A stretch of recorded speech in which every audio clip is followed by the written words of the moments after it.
Congratulations. How did you see the match? Was it for your team an advantage that you could score so fast after 3-4 minutes?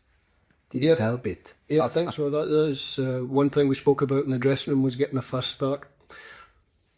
Our players had a little bit of anger in the performance at the start of the game. They knew that they'd let themselves down in the previous match. So start well, get the early goal, makes it more comfortable, and it's nice to build on that with another 3 goals. So not many teams come here and maybe win, but not too many come and score 4 goals. So that's nice.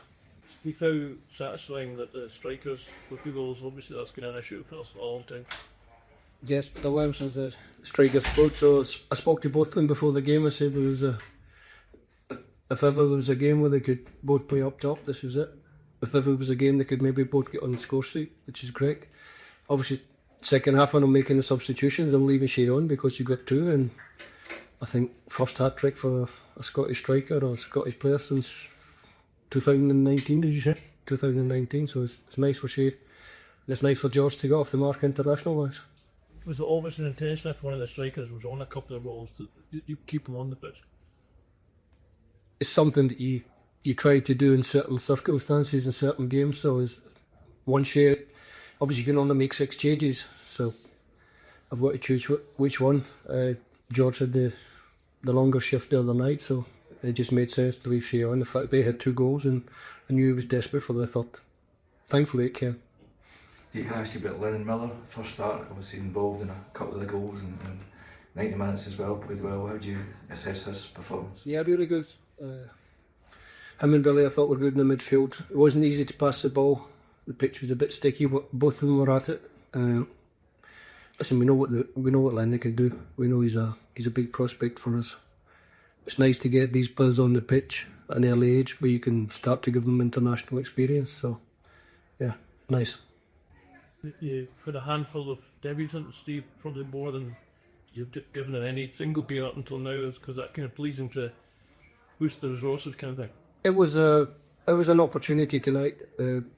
Obviously, the way the team started, and then the start of the second half, you get the third. So it's an opportunity to give these younger players, hopefully the next generation of Scotland caps, the one that sets them on the road to that. Now it's up to them to make it difficult for me to leave them out of the squads. But I think you look at the team that's on the pitch at the end of the game is maybe a little glimpse into the future. Did you expect actually Liechtenstein to play a little more aggressive? They play very defensively. Did you expect them to play in a different style? Well, they've been playing the system they played for quite a long time, so we understood that's certainly how they would start the game. I think in terms of aggression, obviously, we get the early goal, which means that they're on the back foot a little bit. Second half, they defended, mainly because we dominated the ball in possession. So it's hard to be aggressive in attack the opposition if they have the ball. Mm-hmm. Steve, an eventful 48 hours for Ross Doohan, maybe not an eventful 90 minutes for him, but how did he handle the whole experience? With the experience that he's got, 27 years of age, been in the professional game, been around different clubs, sometimes on loan, sometimes permanent, came in, matured. Like you say, he didn't have a lot to do, but what he did very cleanly. So, pleased for Ross. Last one, folks. Steve, we obviously asked you last night about John Carver. It looked like he went up and kind of applauded the fans, and it looked like you gave him a kind of hug, as well as he came off the field. Is there anything more you can tell us? No, John's leaving. He's got a full-time contract, 3 years in Gdansk, Lechia Gdansk. So he's going to move on. The only surprise for me is it's taken 5 years for somebody to take John off me.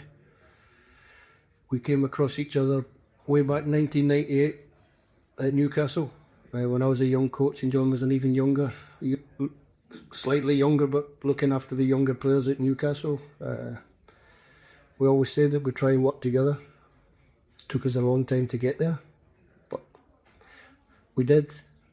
He's been outstanding for us, for me as a head coach. John's been a fantastic assistant. Obviously, I wish him all the best in the future, and now we've got to start the job of looking to fill his shoes, and the big shoes to fill.